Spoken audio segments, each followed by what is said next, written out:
Ele é PhD em Economia pela Universidade de Colômbia, é professor da Universidade de Loyola em New Orleans, é escritor, editor, co-editor de muitos livros, entre eles o Big Hit, que é o Defendendo o Indefensável, o nome em português. Escreveu mais de 500 artigos acadêmicos, contribuiu para diversas publicações, muitas delas voltadas justamente para a escola austríaca. Vou chamar ao palco o Warren Block.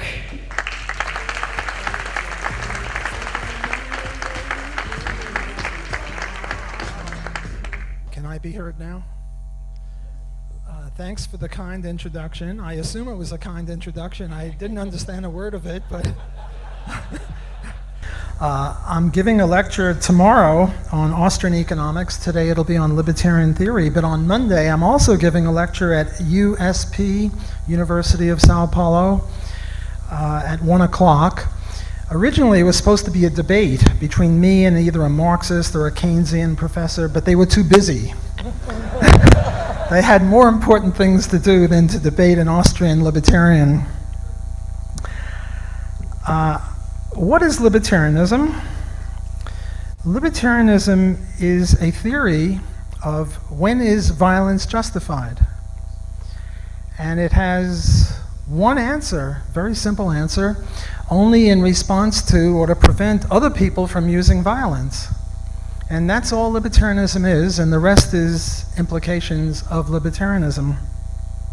But it gets a little bit more complicated than that, because suppose that I grab that camera that cameraman just shot at me.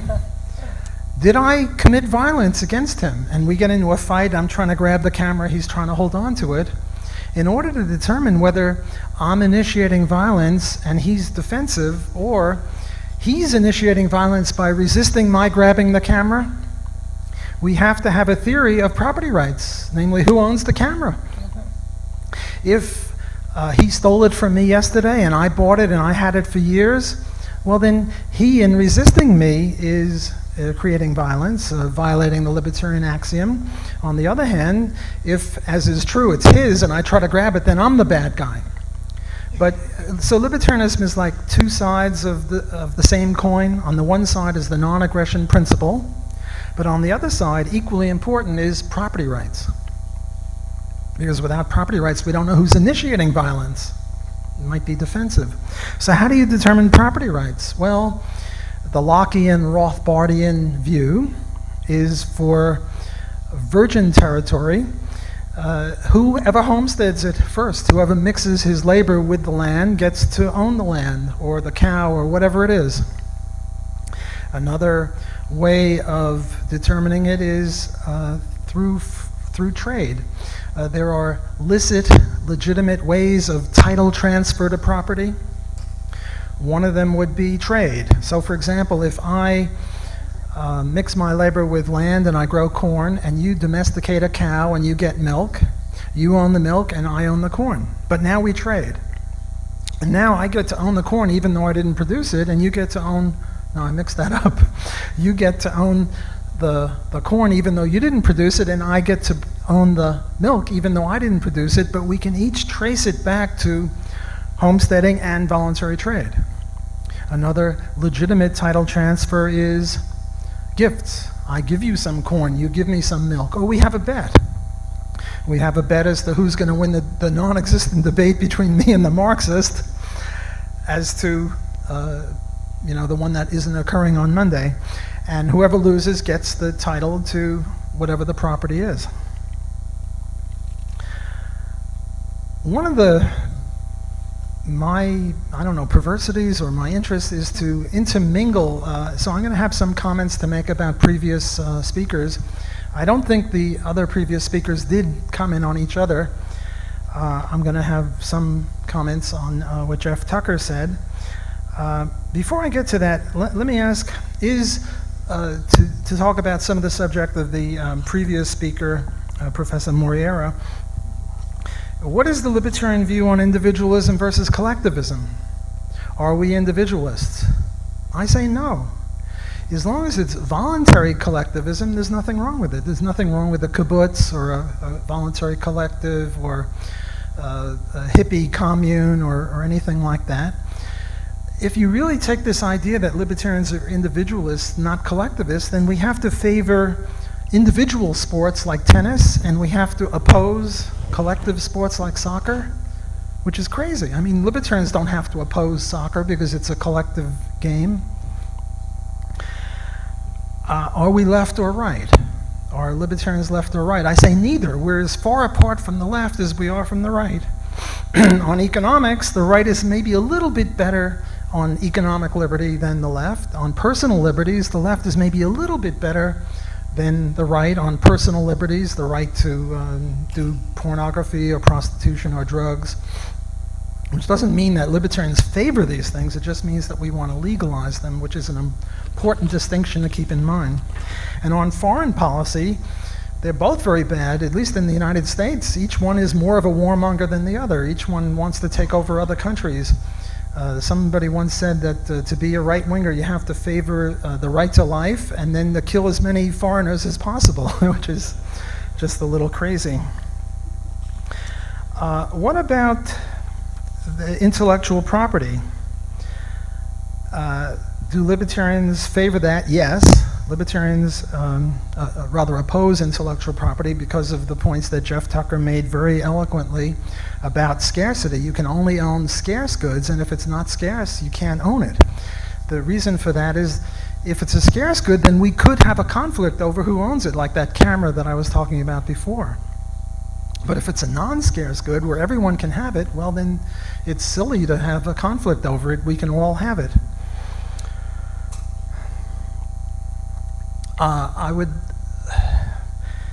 But the other question is, will intellectual property promote innovation? And here I tend to disagree with Jeff Tucker.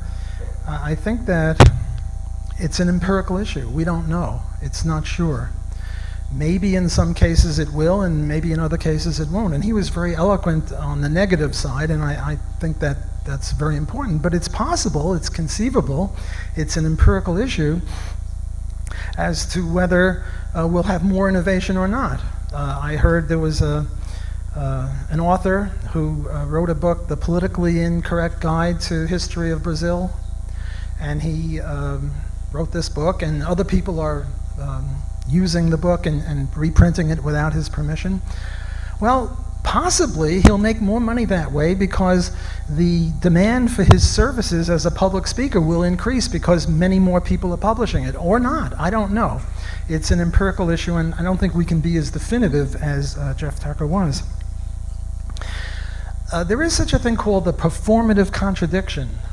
Hans Hoppe has done a lot of work on this. A performative contradiction is you say something and your saying of it is contradicted by your saying it. So for example, if I said, I'm asleep, well, that's a contradiction because I'm not asleep. If I were asleep, I couldn't be giving a lecture. Or I'm dead. I don't mean I'm dead tired, I mean I'm dead. Well, dead people can't speak, so that's a performative contradiction.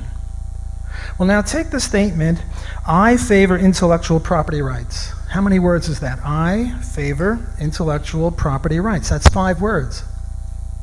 Well, if you really favor intellectual property rights, you have no right to use those words because those words were created by someone else and you haven't paid them. I was created by Mr. I. How dare you use the word I without paying Mr. I? Favor? Mr. Favor created that one. Intellectual? Mr. Intellectual. So you're committing a performative contradiction if you articulate this view, which sort of should count against the view, because if you can't say it without logically contradicting yourself, you're in trouble. So if you really hold this view, shut up. Don't speak.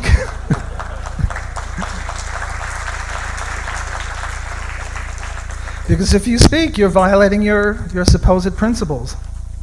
Now, tomorrow I'm going to be speaking about Austrian economics, and I want to distinguish libertarianism not only from individualism and collectivism, but also from Austrian economics. And here is another problem I had with some of what Jeff Tucker said. Maybe it was a slip of the tongue. I think it was a slip of the tongue. But he said that the Austrians oppose intellectual property rights.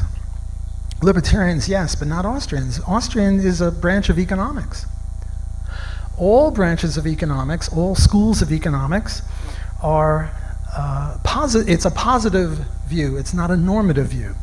Economics is a science. It's a science of trying to understand economic reality, to explain why things happen, to explain that if you do this, then this will occur.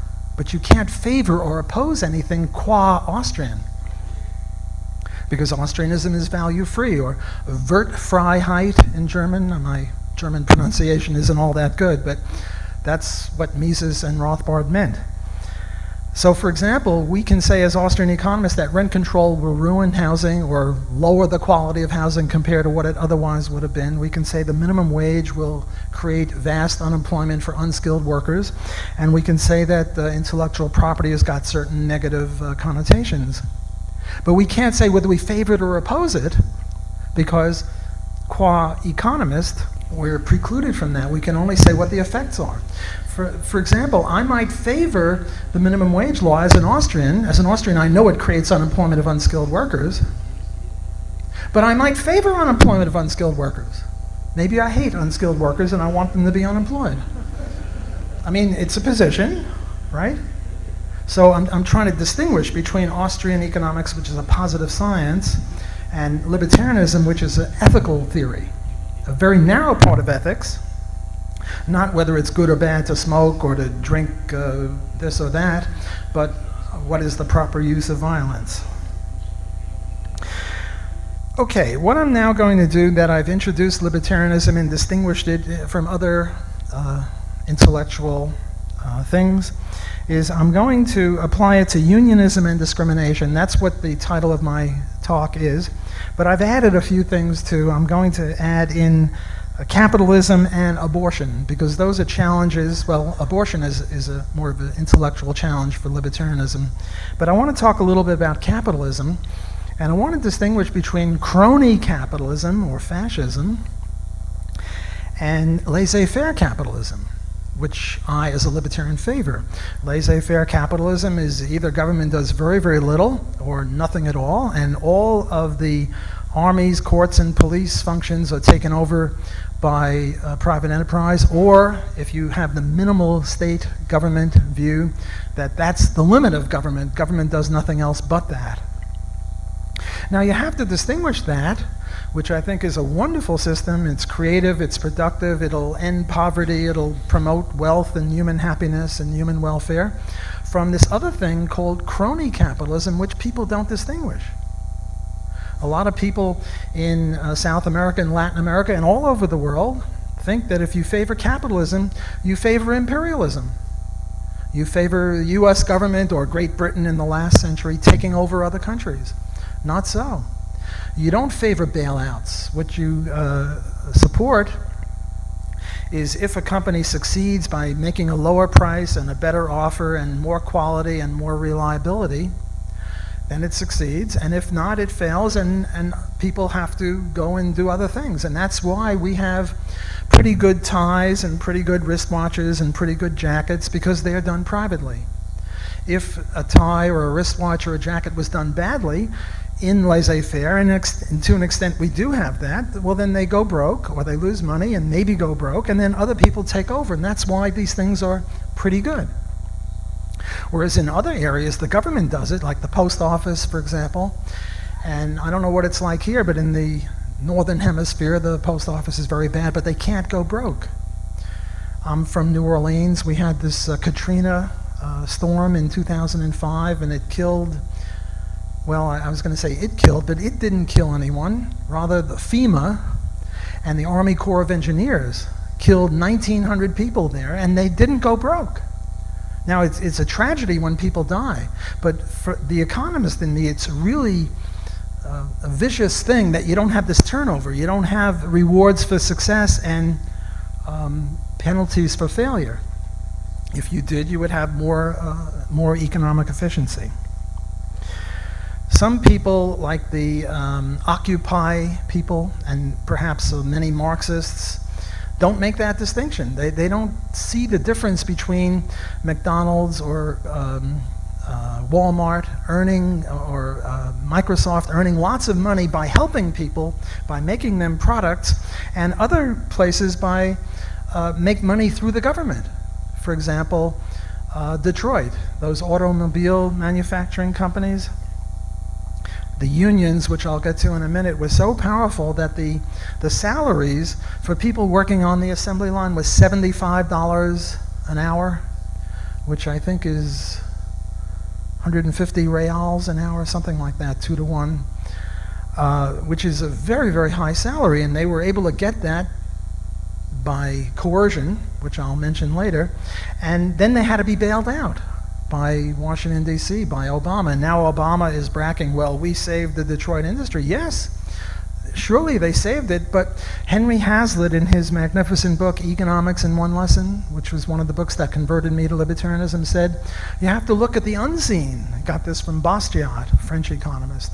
Yes, Detroit was saved, but at the cost of what? All the other things that could have been created but weren't, because all the money went to Detroit. Some people oppose capitalism because they think we shouldn't be making money off of human misery. Well, what's wrong with making money off of human misery if the result of it is reducing human misery? I bought a pair of shoes. There they are, a pair of shoes. Bought it for $100, let's say. My misery was reduced. I valued the shoes at more than 100, otherwise I wouldn't have bought them, and therefore I made a profit off the seller. He valued the shoes at less than 100. He had a whole bunch in a shoe store. Let's say he valued them at 70. He made $30 profit off of me. So one way to say it is we each exploited the other. But that's silly. We didn't exploit each other. We helped each other. I had shoes that I valued more than he, and he valued the money more than the shoes, and we gained from mutual trade. So this idea that you make money off of human misery, and that's why they don't have markets in body parts. We have a lot of people going to the grave because they are lacking a kidney or a heart or a spleen or something like that. And there are other people whose body parts, you know what they call motorcycles, donor mobiles, because young people ride them, and when they get killed, those body parts are good, whereas mine are sort of old and fat. You know, you don't need my body parts, but their body parts are very important. But you have needless deaths because somehow these critics of the market, the socialists, say, well, you can't make money off of human misery. Well, you should be able to make money off of human misery because that's the way to reduce human misery. Another way to put it is you can't make money off of helping people. Well, why not? You know, some people say, well, it's okay to donate an organ to someone else, but if you charge for it, it's no good. I don't understand why. I mean, if giving it is legitimate, why is charging for it illegitimate?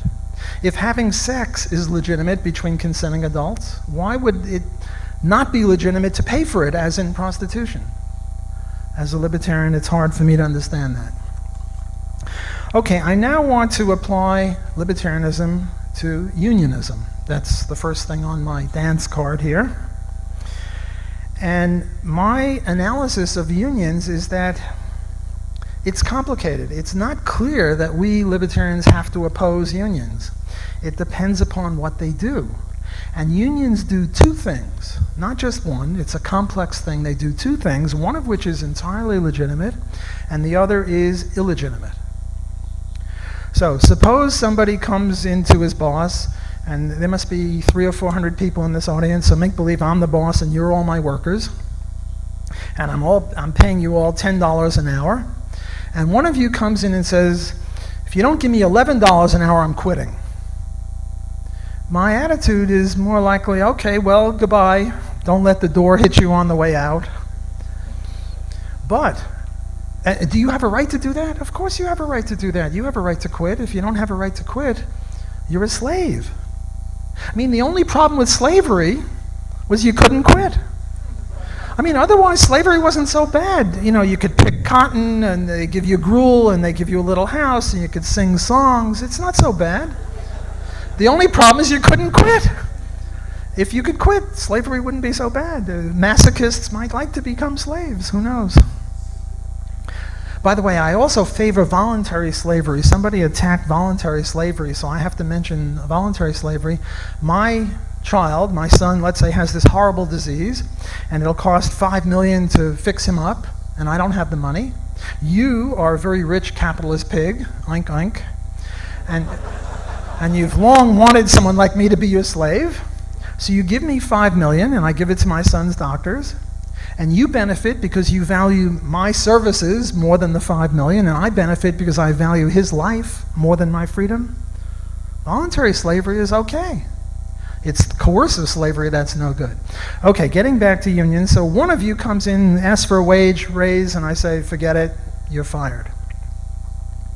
But now the same one of you comes and says, I represent all 500 people in this room, and if you don't give us the wage rate, we're all going to quit at the same time. Now I have to say to myself, well, you know, to replace all of you, and I've got orders to fill, it's going to be a pain in the neck. And you're well coordinated, you know, people work together, it's been an ongoing operation. I might say, okay, you know, maybe how about instead of 11, I'll give you 10.50, or I'm more likely to bargain. So if that's all the union did was threaten a mass quit, and by the way, if you have a right to do something, you have a right to threaten to do it, usually. So if you have a right to quit, you have a right to threaten to quit, and if an individual has a right to quit and to threaten to quit, well then so does the whole group. In the early days of antitrust in the US, this was seen as a restraint of trade, and they used antitrust against unions. Well, that was improper. Okay, so if unions just limited themselves to that, libertarians would say, okay, well, it's legitimate, it's not violating the non-aggression axiom. But unions do one more thing. First they quit, and then they circle the factory, and they have a picket, and they won't allow me to hire other workers, replacement workers. They call them scabs, S-C-A-B, scabs, and it ought to be hate speech. Nowadays we're against hate speech. If you call blacks or gays or Jews bad words, you can go to jail. I don't know why you can't go to jail for calling people scabs, but I guess the thing operates differently with groups that the left wing hates. That's okay to denigrate them. Let me give you an analogy. It's a shame if a husband divorces his wife.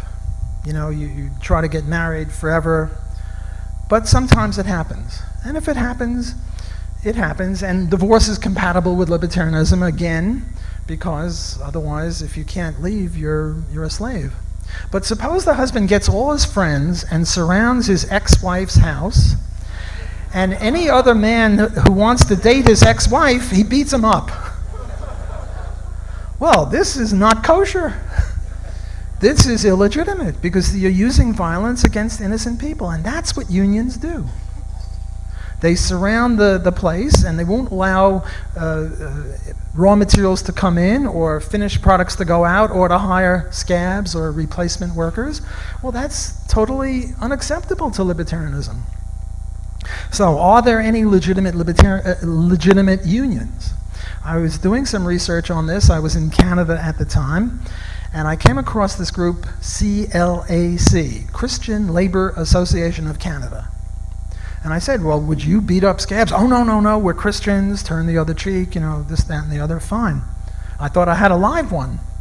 And then I said, well, what do you think about labor legislation that forces the employer to deal with you whether you like to or not? And he said, oh, we favor labor legislation. See, labor legislation that forces the husband to deal with his wife when he wants to divorce her, or the employer to deal with you rotten kids who are striking, that's a violation of rights too. We have a right to exit. Freedom of association is very important. And if you don't have freedom of association, that's again akin to coercive slavery. Let me talk a little bit about the economics of unionism. Again, this is very different than the libertarian analysis. Before I was talking about the ethical analysis of unions. Now I'm talking about the economic effects of unions, which is a very different kind of a thing.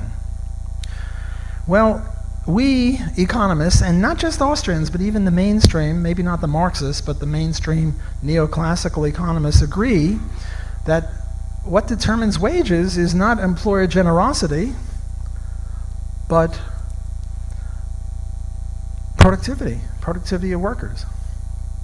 Marginal revenue productivity, discounted marginal revenue productivity, these are complications, but the bottom line is productivity. So suppose I have a productivity of $10 an hour.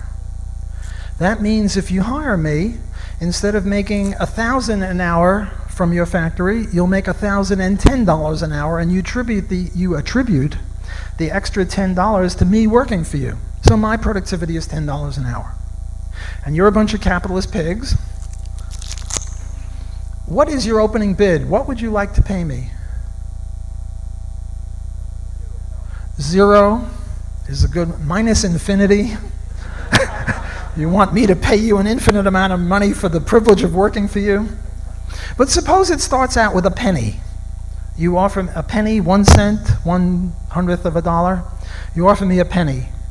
Well, if my productivity is $10 an hour, and you pay me a penny, you make a profit of $9.99. Now, you're all a bunch of employers, and one of you now hires me for a penny, and the rest of you applaud because you're exploiting labor, and that's what capitalists want to do, exploit workers. But some other worker is going to say, what? 2 cents. Because while he applauds exploiting workers in the abstract, he'd rather do the exploiting. And right now the other guy has got me for a penny. So he's going to say 2 cents. He'll only make $9.98,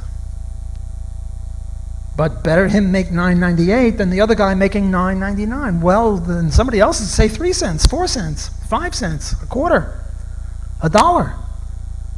Where will this bidding end? In equilibrium at $10 an hour, because in equilibrium there are no profits. So wages can't stay under productivity. Can wages be above productivity? Suppose I say, hire me for $25 an hour, and I'm worth $10 an hour. What's going to happen to you if you hire me for $25 an hour and I'm worth $10? You lose $15 an hour? Yes? You're not going to long endure paying your workers more. You can't pay them less because the market bidding process will bid them up. So wages tend to equal productivity. So now you ask, well, what is the effect of unions on wages? You have to ask, what is the effect of unions on productivity?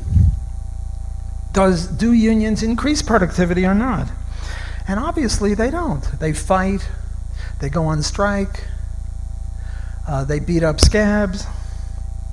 They have intra-union fighting over, which union shall represent the workers. They're just a waste of time. So as an economic issue, as opposed to a libertarian issue, unions don't really raise wages except by use of violence. If they can succeed in having labor legislation or succeed in beating up scabs, then they can. That's why the workers in Detroit manufacturing of automobiles was making $75 an hour. So you might say, well, unions do raise wages, but so do criminal gangs. They make money. That doesn't mean that they're legitimate, just because they make money for their people. Unions are a tapeworm or a parasite. I start a company, I employ all you people, we have vast success, and if the union is powerful enough, you suck up all the profits. Whereas in the free society, if I'm making a lot of profits, I can expand and make more of the stuff that the people want that we're making. There are some cases where unionists make money that is horrendous. For example, in the Mississippi River near New Orleans, where I live, the tugboat captains make $500,000 a year, which is very, very high. Why? Because they have a very powerful union. In New York City, in the music places where the people who arrange the chairs, they make $250,000 a year just for putting the chairs out, because they have a very powerful union.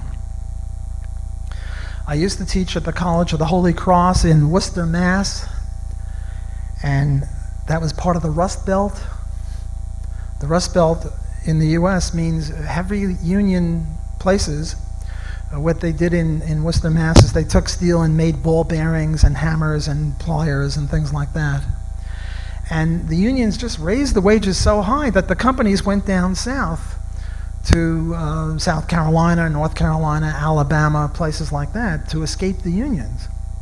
And Ted Kennedy, or the leftist Democrats in the US, didn't much like that. Okay, that is my analysis of unions on the basis of a complex thing, because unions do two things. And when I was writing my notes for this, I realized that there was another challenge to libertarianism where it's a complex sort of a thing, and it fits in right with this, and that's abortion. So I now ask, what is the libertarian view on abortion? And my claim is that abortion also is a complex phenomenon, and therefore requires very careful determination.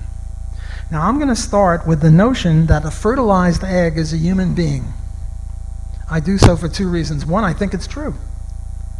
I think that once you have the egg, the sperm inside the egg, if you keep it in the right environment, it'll grow into a human being. So it's a human being.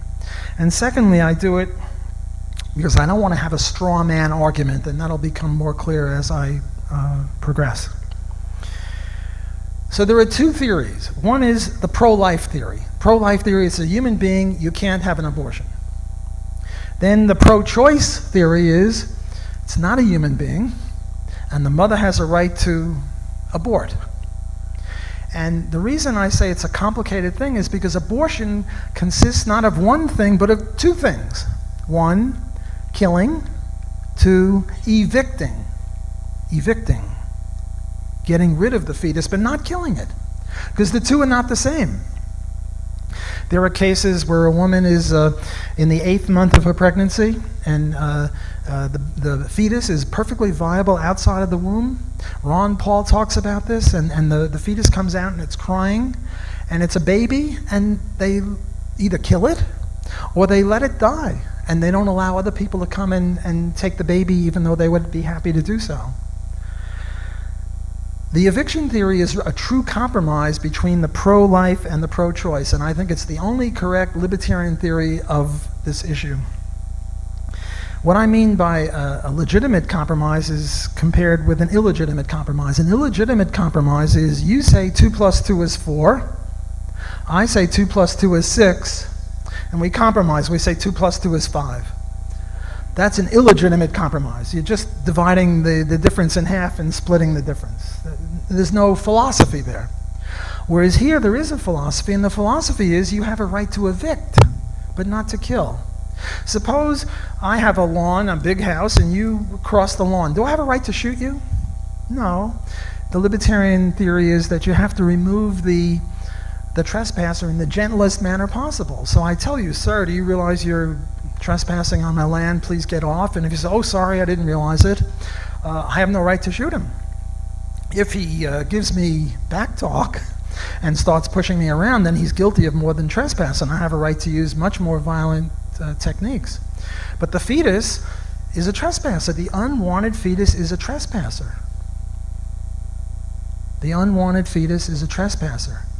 It's easy to see this in the case of rape. A girl is walking down the street, somebody grabs her, impregnates her, and now she has something growing in her that she doesn't want. If that's not a trespasser, I don't know what is a trespasser. She has a right to evict, but not to kill, because the baby is innocent. The baby didn't violate rights. So you can't kill the fetus, you can only evict it. Now, 100 years ago, the only way to evict was to kill. And since the libertarian believes in property rights more important than the right to life, property rights uber alles, you have a right to evict, even though it means killing, even though it's a human being.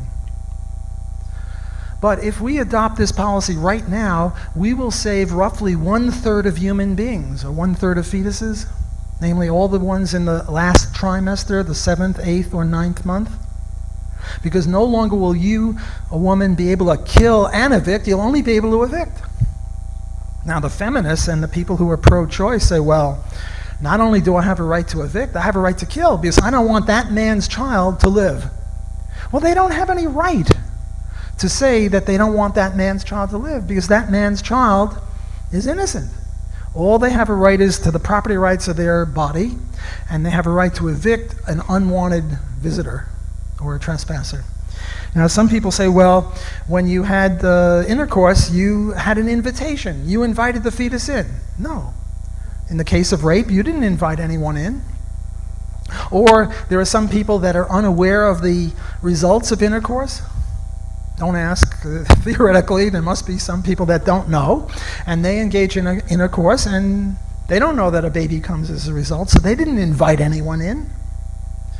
Other people say, well, you have an implicit contract with the fetus. Now, I'm not against implicit contracts. If you order a cup of coffee, and you drink the cup of coffee, and then they charge you $1 trillion, not a legitimate contract. There was no meeting of the minds. So I'm not against implicit contracts. But for there to be an implicit contract, you have to have at least two parties. And we forget about the husband, except in the case of surrogate mother. If there's a surrogate mother where the mother is paid to have the baby, well, then she can't evict because that would violate her contract. But forget about that. Forget about the husband. Did the mother invite in the fetus? Did the mother rather have a contract with the fetus? No. Because at the time of the fetus, at the time of intercourse, there was no fetus. Now let me explain sex to you people. The way it works is you have sex. Well, I better stop this, I'm going to get in trouble. But the point that I'm trying to make is that the sperm goes into the vagina, and then it takes an hour or two or three, I'm no biologist, I don't know, to impregnate or to get into the egg. So at the time of intercourse, there's no other person with whom you can have a contract, because the fertilized egg, namely the human being, does not exist yet. There's a time dimension, a time between intercourse and the creation of that life. So it can't be a contract. Another objection to my theory is somebody says, well, come on to my plane. I'm going to take you on a plane or a boat trip. And now I'm out in the middle of the Pacific or the Atlantic, or I'm up at 30,000 feet, and I say, oh, you know, it was nice having you as a guest, but now you have to leave. No parachute, no boat or anything, just leave. Well, here there's an implicit contract. So I think that the analogy fails. Now, I realize that this is a very controversial area. I've written a lot about it. If you have questions about this that I can't answer in the question and answer period, please email me, and I will show you the articles I've written and maybe discuss it with you. And that goes for anything else I say. If we don't exhaust all the back and forth, please email me. You just look up Walter Block and you can get my email. Okay, the third thing, or the fourth thing, I'm losing track, is discrimination. What is the libertarian view on discrimination? Now, I don't know what the law is in this country, but in Canada and the US, the countries that I'm familiar with, and also Europe a bit, it is illegal to discriminate on the basis of race, sex, sexual preference, age, religion, beauty. There is such a thing as lookism. You're not allowed to discriminate against ugly people anymore. How about people that are follically deprived? That means bald. Maybe we should have a law there. Murray Rothbard once tried to make a reductio ad absurdum, and he said, well, how about short, fat people? He was short and fat. But you're not allowed, the reductio failed because they now have laws against that too. You pretty much can't discriminate against anyone. There are some limits, but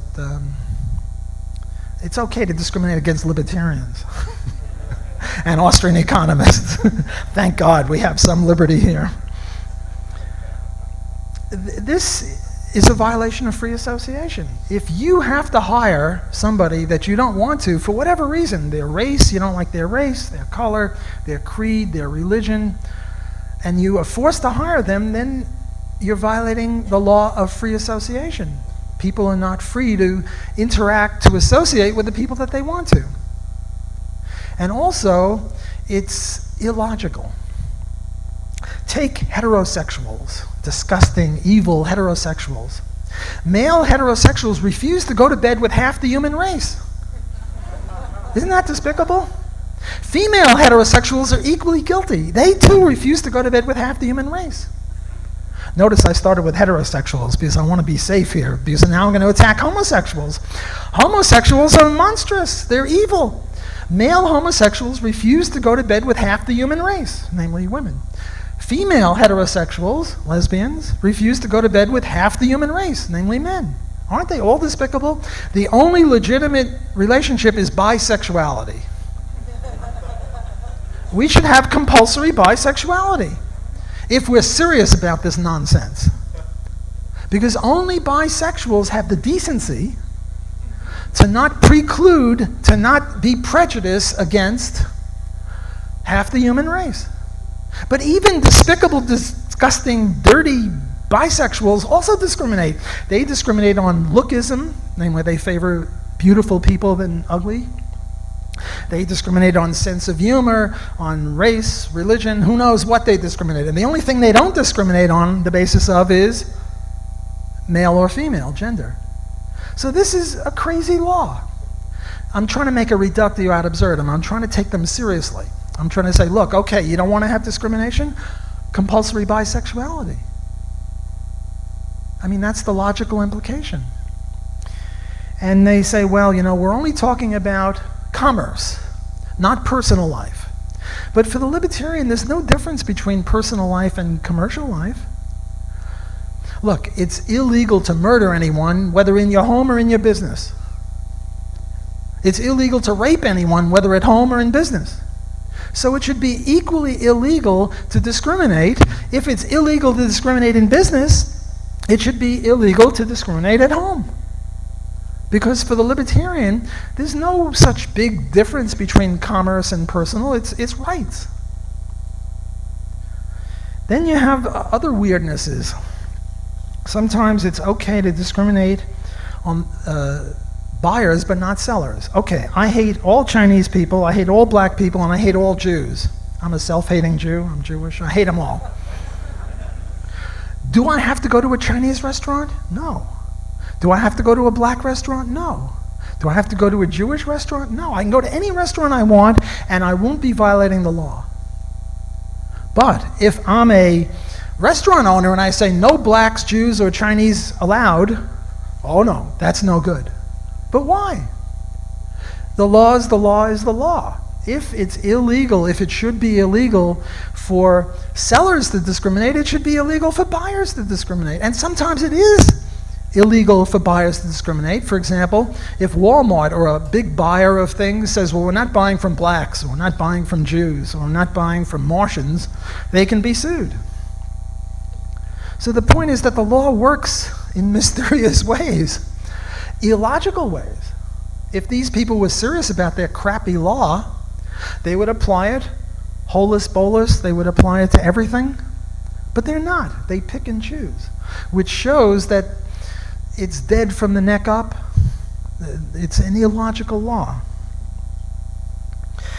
Rand Paul, Ron Paul's son, the senator from Kentucky, got into trouble because he said that the Civil Rights Act of 1964 in the US was illegitimate.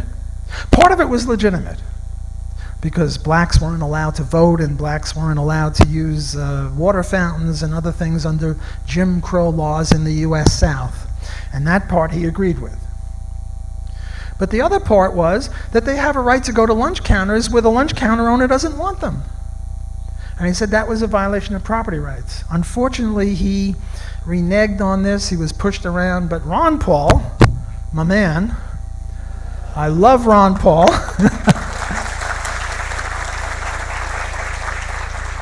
By the way, I have a new book out. It just came out as I was leaving to come here to Sao Paulo. It's, I forget the title of it, something like Ron Paul Will Win in 2012, or Ron Paul, Great Libertarian. I forget the title they finally chose. It's available, so here's a commercial. Go get that book. It's a wonderful, if I say so myself. What it is my love letter to Ron Paul. I think he is magnificent. I mean, he's converting people to libertarianism wholesale. I mean, he goes to college campuses and he gets 10, 15, 20,000 people all applauding him. He mentions Austrian economics and he gets a standing ovation. When I started in the libertarian movement in 1962, 50 years ago, There was no such thing like that. I mean, this is just amazing. I used to have a full head of hair. I pulled out my hair in such glee because of Ron Paul. Now, I don't, so part of it is my love letter to him. Another part of it is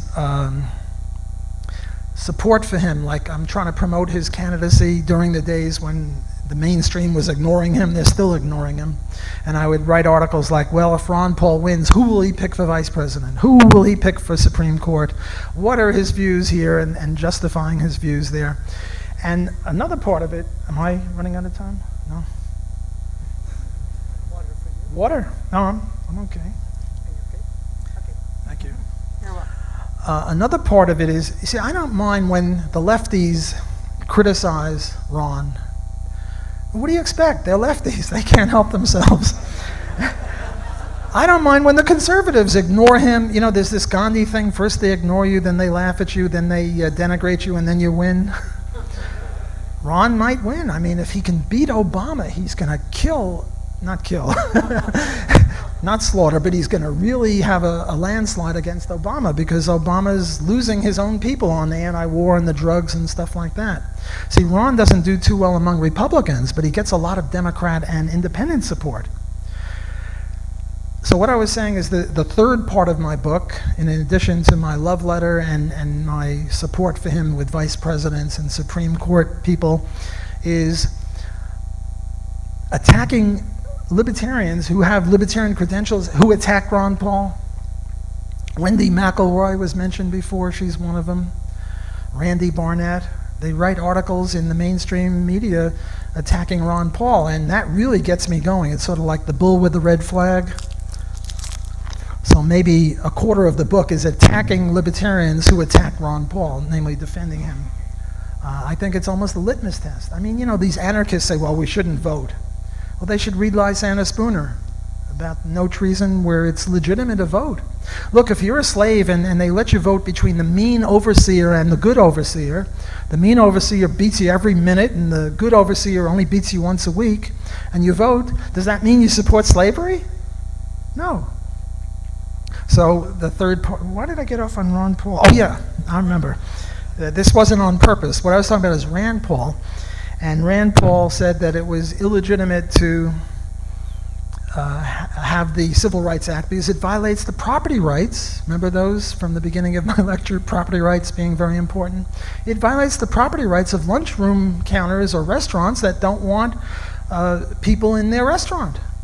And then, you know, the lefties say, well, if you're open to the public, you have to allow everyone in the public to come to your restaurant. And the answer is, I'm not open to the public. I'm just open to the white public, or to the black public, or to the Jewish public, or, you know, it should be a voluntary interaction. You shouldn't be forced to deal with people that you don't want to deal with. And it's unnecessary because the free enterprise system will save downtrodden minorities. Look, suppose blacks and whites have equal productivity of $10 an hour. And because of racial discrimination, blacks are only paid $7 an hour, and whites are paid $10 an hour. How much money can you earn if you hire a white? Zero. Because he gets you $10 an hour, but you have to pay him $10 an hour, so the difference is zero. How much money can you make if you hire a black person who is the downtrodden? Well, he's producing $10 an hour, you're only paying him $7, and the difference is $3 an hour. So anyone who's not hiring a black person because of racial discrimination is going to lose money.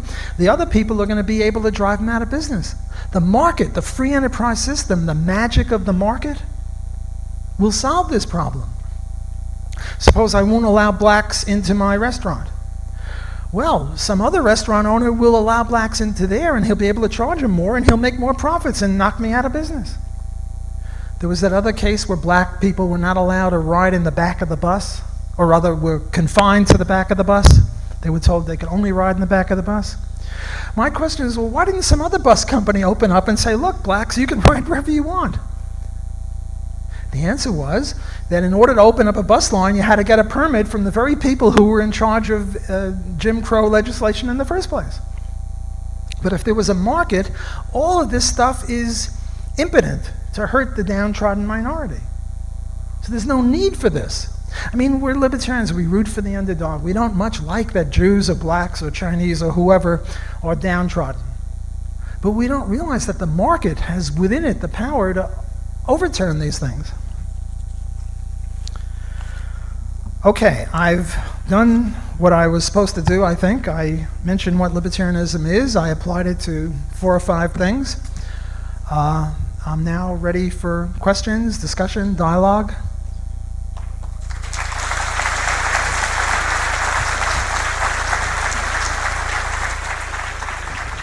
I'll have a first one here in English from Paulo Cogos.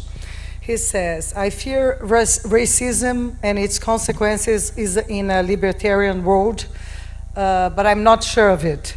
Do you think from an historical perspective that racism is a state idea? Do you think racism would occur in a libertarian society? I think a lot of isms would occur in a libertarian society. I play chess. Chessism occurs. I like chess people. I don't like people who don't play chess.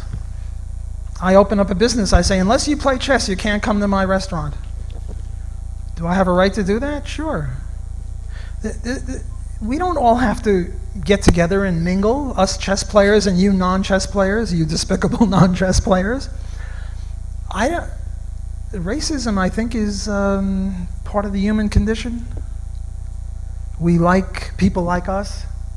Not only in race. I mean, if there were a black libertarian, and there are black libertarians, I would be their friend. I don't have that particular problem, or I don't have that particular taste.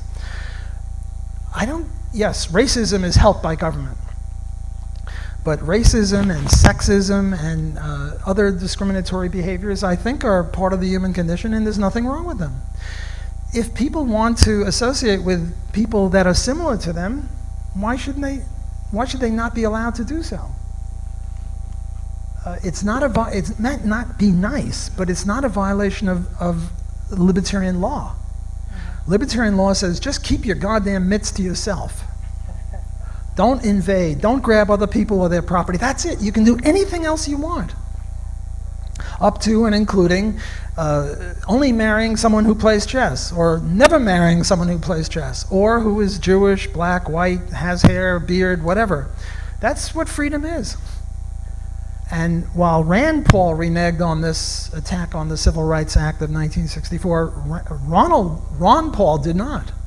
Ron Paul stood firm on this libertarian notion that we have a right to do anything we damn well please except to initiate violence. That's what libertarianism is. Ok, aqui na frente.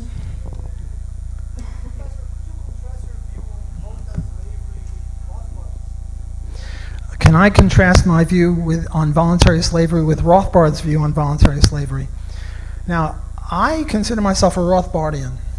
I mean, he was my guru, he was my mentor, but we're not a cult. Libertarian, like the Ayn Rand objectivist cult, if you disagree with Ayn Rand, they boot you out. Libertarians can disagree. I disagree with Murray. I think he's wrong on this one. I've discussed it with him, and what he says is, well, you can't sell the will. Now, you bought me as a slave owner. Remember you paid that $5 million for me? And you can't buy my will. I mean, I could hate you. As you whip me, I say, boy, I hate you. But what I'm talking about is not selling the will. I'm talking about selling the right to complain about assault and battery. See, if you come over to me right now with a whip and start whipping me, I'm going to call the police and say, get this guy off me. He's crazy, right? But when I took that $5 million from you and gave it to my son's doctor, you're my son's doctor, I agreed to it. So I'm taking away my right to call the police against you for assault and battery. So I think that Rothbard was wrong on this. If you look at my publication record, I've criticized Murray Rothbard and Mises and Hans Hoppe and other people on many things. But that's part of the intellectual development. You don't agree with everyone on everything. And what I would do is invite people who disagree with me and agree with Murray to write an article showing why I'm wrong. and then I would write a reply, and maybe we'd get closer to the truth. I believe in John Stuart Mill's On Liberty, the benefit of debate. So to answer your question, I mean, I'm a professor, I'm never allowed to answer a question directly. But to answer your question directly, I think Murray Rothbard was wrong on this issue. Temos mais uma pergunta do lado de cá. Walter, recently the Obama campaign has accused Romney of that Romney, if he wins the presidency, he will end the Little Better Act of equal pay for equal work. What are your thoughts on this law that happens in the United States, and what do you think if it has any future? The question is about equal pay for equal work. Remember I gave you that case of the black and the white who was equally productive at $10 an hour? It's the same for women. You might ask, why is it that women earn less than men? And in the US, I don't know what it is here, but in the US, for every dollar a man earns, a woman earns about 70 cents, roughly. Why? Especially when tests have been taken on men and women and they have the same IQ. Very close. Now, in the 18th century and the 19th century, men were more productive than women. Why? Because a lot of jobs took strength. The way we knocked down a tree was with a hatchet. The way we pushed things was like this. Nowadays, the way we push things around is by pressing a button or pulling a lever, and women are equally able to handle heavy machinery. They're building a new building where I live, and they dig a deep hole. Well, how do they dig a deep hole? Not with picks and shovels, but with steam shovels. So in the 18th and the 19th and the early 20th century, I would expect that the difference between male and female incomes is due to men are stronger. Nowadays, you still have this divergence, and it can't be attributed to brute strength, or maybe a little bit because some jobs require, but very few. So what do we attribute this to? Well, I attribute it to different productivity. So why is it that women have lower productivity in the market? Because of an economic insight called alternative costs. Whenever you do anything, you do it at the cost of doing something else not as well. Michael Phelps is the world champion swimmer from the last Olympics. He's not a good cellist. Can't play the cello at the world-class level. Why? Because he's in the pool all day, and to become a world-class cellist, you have to play the cello, and he has no time. What's his name? The guy who broke that 100-meter race in the Olympics? Usain Bolt. He broke it. He ran it like 9.5 or something crazy. He's not a world-class violinist. Why not? Because he's busy running. And in order to be a world-class violinist, you have to play all day long. Whenever you do anything, you do it at the cost of not doing something else as well or at all. So what are women doing? They're taking care of babies. Let me take a survey here. If you're married, answer based on your own marriage. If you're not married, answer on the basis of the marriage with which you're most familiar, presumably your parents' marriage. And I'm going to ask you, how is household work divided between the husband and the wife? And by household work, I mean childcare and shopping and cooking and cleaning and waking up at 3 in the morning with the baby and stuff like that. And I'll give you 3 choices. The man does more than the woman, it's equal, or the woman does more than the man.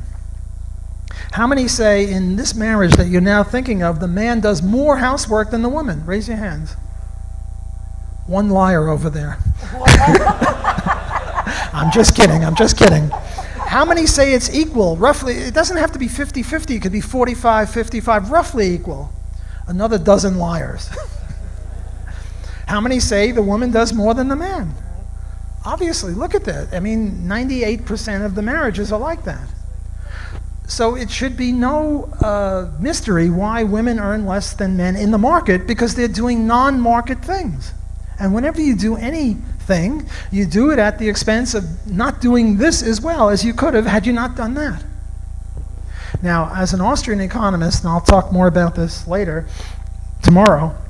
I'm not a big believer in statistics. But sometimes statistics can't test theory, but they can illustrate it. And what I did in my own writing on that, which is in my book, some book or other, I think Discrimination or Labor Economics, what I did is I asked not for the male-female wage ratio, which is 70%, but I asked for three of them. I said, what's the total, 70%? What's the ratio for ever married? Ever married means you're married, you're widowed, you're divorced, you're separated, ever married, and then never married. Never married means nothing to do with marriage. No widowed, no divorced, no separated, no nothing. Do you know what the ratio for ever married is? Instead of 70%, it's like 45%. And do you know what the ratio is for never married? 1. Namely, never married men and women earn roughly the same amount. Look, the idea of sexism is I hate women because I'm a sexist. I hate women. They have internal plumbing that's different. They wear a dress. They're horrible people. So why would I discriminate against on the basis of marriage? All women are equally no good, right? According to that theory of sexism. But so what is this idea that the never marrieds, there's no discrimination? So now I don't say that this is definitive, but this is an indication of what's going on here. The reason women earn less than men is because of marital status, mainly. 90%, or I shouldn't say a number, but mainly. There are there's another issue. It's called the glass ceiling. A glass ceiling is a ceiling. Women can go up to here, they can become vice president, but they can't become president. Why do we have a glass ceiling? There are very, very few women who are prime ministers or presidents. Indira Gandhi, Golda Meir, Margaret Thatcher, a few, but very, very few. There are very, very few women who win Nobel Prizes in anything except literature, and God knows what they do in literature. I don't know how they picked that, but I think the first woman just earned a Nobel Prize in economics, and in physics, chemistry, medicine, and the Fields Medal in math, no women. Why is this? Why do we have this glass ceiling? The reason we have the glass ceiling is because you don't just look at average male and female abilities, but you look at this disparity, or the standard deviation, or the variance. Now look, if you go to a jail, I don't know which country it is, you go to a jail, who do you see, men or women? Men. You go to a mental institution, who do you see? Men. You go to the grave, now there'll be an equal number of people in the grave, men and women, but you look in the grave markings for the year, and you look who died before their time. Their time, say, is 70 years or 65 or something like that. Who died at age 30 or 20? Men or women? Men. So they're in jail, they're in mental institutions, they're in the grave. Men are a problem. Very few women there. Well, look, if you're going to have a normal curve, and you have men at the left, I'm doing it for you, the left side of the bell curve, well, then you have to have men on the right side of the bell curve, otherwise you're not going to have a normal curve. So you ask, how many chess grandmasters are women? 1. It used to be before the Polgar sisters in Hungary. There was one woman and she was rated 400th out of 500 grandmasters. The Polgar sisters were amazing. The worst one was 400th, the middle one was 200th, and the best one was Judith Polgar was rated 15th or something. That's it. The rest, all men. Nobel Prize winners, all men. Because not only are men and women equally on average, but men are God's crapshoot. Women are God's insurance policy. Women are all in the middle. There are very, very few women in mental institutions or in jail or in the graveyard. And there are very few women out on this side, namely Nobel Prize winners. So that's why we have a glass ceiling. It's got nothing to do with capitalism. Capitalism is blamed for everything. Bad breath, whatever. Slavery, it's capitalism's fault. But this is not capitalism's fault.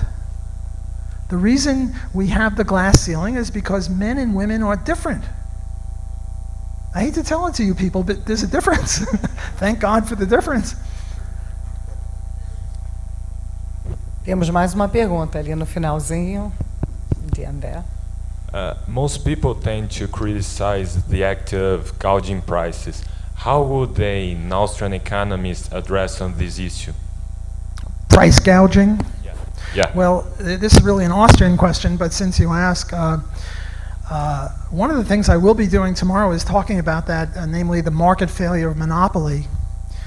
You know, it's interesting, when Katrina occurred in New Orleans, what happened was that the price of gasoline, the price of baby diapers, the price of orange juice, the price of water, the price of candles, the price of flashlight batteries, all rose very, very high. Why? Because the demand was there and the supply was knocked out. This price gouging has two beneficial effects. First of all, picture 300 people lined up in Walmart to get this stuff. At the old prices, they're going to grab 20 gallons of water at an old price of, say, $1 per gallon. But if the price of water is now $20 a gallon, people aren't going to grab it all. They're going to leave some for people in the back of the line. Do you see the point? If you go and buy baby diapers, you're not going to buy them all, even though you might need them. You're going to leave some for other people. So one of the benefits of price gouging or high prices is we can allocate it in a socially just way. Pardon me for using curse words here. We can be more egalitarian. We can share, which is a benefit, because you don't want people to grab up all the orange juice and these people have no orange juice. And the only way you can do that is if the price of orange juice rises. The second benefit of high prices is, look, there are only two motivations for people to come down to New Orleans after the Katrina. One is benevolence, and the other is profit-seeking, selfishness. And when the people in New Orleans needed all the help they can get, we should mobilize all of human characteristics, not just benevolence. Benevolence only goes so far.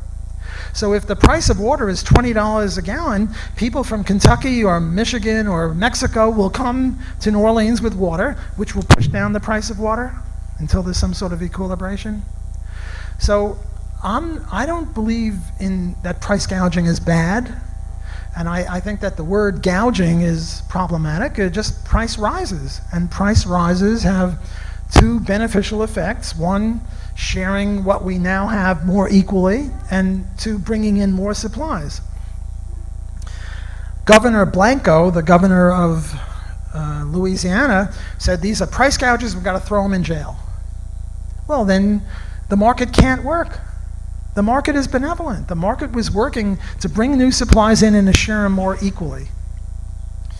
There was this story told by Mike Munger, a friend of mine, a political scientist at Duke. And what he said is there was this line, 30, 50 people waiting on line to buy ice. And they were selling ice for $20 a gallon. I'm making up the numbers, but a very high price. And somebody online had a cell phone. Maybe we should ban cell phones? No, I'm just kidding. And he called the cops. And the cops came along and shut down the operation and seized the ice and let it melt. And all the people online applauded the cops. Hans Hoppe says contradictions don't exist in nature. This was a contradiction. People are waiting in the line to get the stuff and they're calling the cops to stop it. How can this be? The reason is sociobiology. What is sociobiology? Sociobiology is the theory that we are the way we are, we act the way we now act based on what it took to live 1 million years ago when we were in trees or in the caves. How many people here are afraid of snakes? Raise your hand. How many people are afraid of bathtubs? What, bathtubs? Who's afraid of bathtubs? Do you know that bathtubs kill more people now than snakes? Milton Friedman died of a bathtub. He slipped in the bathtub, he hit his head, and on the way to the hospital he died. Bathtubs kill. Snakes, no. And you people who didn't raise your hands are all a bunch of liars. If there was a snake running around here, you'd all be, scared.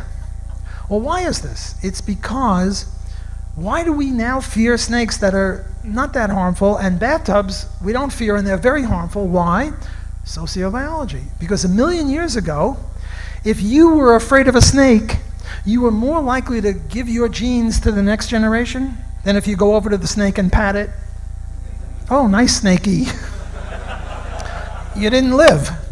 Whereas if you were afraid of bathtubs 1 million years ago, it didn't give you any advantage. There were no such things as bathtubs. We are hardwired to be against capitalism. Because 1 million years ago, we didn't live based on capitalism. We lived based on sharing. If in our little tribe of 50 people in the tree or in the cave, I was sick this week and you help me, and next week you're sick and I help you, our tribe will live more than if I'm sick this week and you say, the hell with you. Well, next week I'm not around to help you. So that tribe dies, our tribe lives, because we have benevolence. If there was a baby right here crying, we would stop and help the baby, because we can't stand babies crying, and we're motivated to help them. If there was another tribe of human-like creatures that didn't care about babies, they wouldn't exist. So the reason, the rock of Sisyphus in Greek legend, you push the rock up the hill and it keeps coming down, you keep pushing it up, keeps coming down. Why is it that libertarianism and Austrian economics, but I'll talk more about that tomorrow. Why is it that it's such a hard sell? Why are there so few here? Why don't we have a Ron Paul as president, or a Brazilian Ron Paul as president instead of the president you have? Because we're hardwired not to accept free enterprise. We're hardwired to accept socialism. You go to any university. Every time I get a new bunch of freshmen, they're all a bunch of commies. Because their guts tell them communism. And I have to use Henry Hazlitt and Murray Rothbard to try to wean them away from it. Why? Because of biology. Now, does this mean that we should give up? No. We shouldn't give up, because it's so much fun to take noses and tweak them, pompous noses. It's so much fun to promote liberty that whether we succeed or not, it doesn't matter to me. If we're going to succeed, I'm going to keep writing and speaking, and so are you. If we fail, we'll do the same thing. It matters not whether the case for optimism or the case for pessimism is stronger. We're still going to try to promote liberty because we're aberrations, biologically. We few people who are into free enterprise. So I hope that you'll excuse my very long-winded explanation for the price gouging question. Professor, now you will need your translator. We have a last question in Portuguese, as she told me. Let's find quem é. Logo Oi. Are you ready? Just a second. Só minutinho para ele. Yeah. Go. Ok? Referente ao que o Tucker disse, você falou da questão de ser subjetivo em relação a gente não poder dizer, no caso da propriedade intelectual, se realmente seria bom, se seria ruim. Aí, depois você, quando falou do caso dos ônibus, inclusive, de que não era permitido para negros e tal, que o mercado poderia dar essa solução. Ou necessariamente daria essa solução. Eu queria perguntar se não seria uma questão tão subjetiva quanto essa, de que não necessariamente o mercado vai dar essa solução se não tivesse tido leis proibindo e tal. Porque também seria subjetivo do mesmo jeito, não? É minha pergunta aí, minha dúvida. I don't know that I fully understood, but let me try. The way I understand the question, it's a two-part question, and this young man has the audacity to accuse me of contradicting myself. Rotten kid, kick him out. I'm just kidding. We're not Randians here. We don't do that. He says, on the one hand, I'm a subjectivist when it comes to intellectual property. On the other hand, when it comes to the blacks in the back of the bus, I'm not a subjectivist. Is that accurate? Well, whether it is or not, that's the only thing I understand, so I'll try to answer that. As an Austrian, I'm a subjectivist in the sense that I think that I like this jacket more than the $100 it cost, and you might not, so we each are subjective, we each have subjective tastes in that regard. But I don't see what this has to do with intellectual property or the bus. Intellectual property, the main issue, well, there are two issues. One is the libertarian issue, and the other is the issue of if we have intellectual property rights, will we increase GDP or not? Will we increase innovation or not? And I don't think I'm taking a subjectivist view. I'm taking an objectivist view on libertarianism, and I'm saying that as far as libertarianism is concerned, intellectual property is nonsense for reasons that Jeff Tucker very eloquently mentioned. If it's scarce, then we could have property rights disputes over it. But if it's not scarce, like ideas, once ideas are out there, E equals MC squared. The Pythagorean theorem, those ideas are out there, and if I use them, I don't detract from your use of them. We can both use them, so it's silly to say only I can use them and you can't use them. So on the other issue, the issue of the blacks in the back of the bus, what I said was the reason the blacks had to be confined to the back of the bus was because of Jim Crow laws, which were very unjust libertarian-wise. And then I mentioned an economic point. The economic point would be that in a free society, in a free market, their peril would not be as dangerous. The market would come to their rescue. Other owners, other people would set up another bus company and treat black people nicely because they would make profits in doing that. And I gave cases that if you paid blacks less than their productivity, you could make more profit by hiring them and knock out your competitors. So I don't see myself as contradicting myself, although I'm always open to that. If I am, I have to change one view or the other. And I don't see that subjectivism really comes into play in either of these cases. So I hope I've adequately answered your question. Vamos então aplaudir aqui o Professor Bloch. Thank you so much. Thank you very much.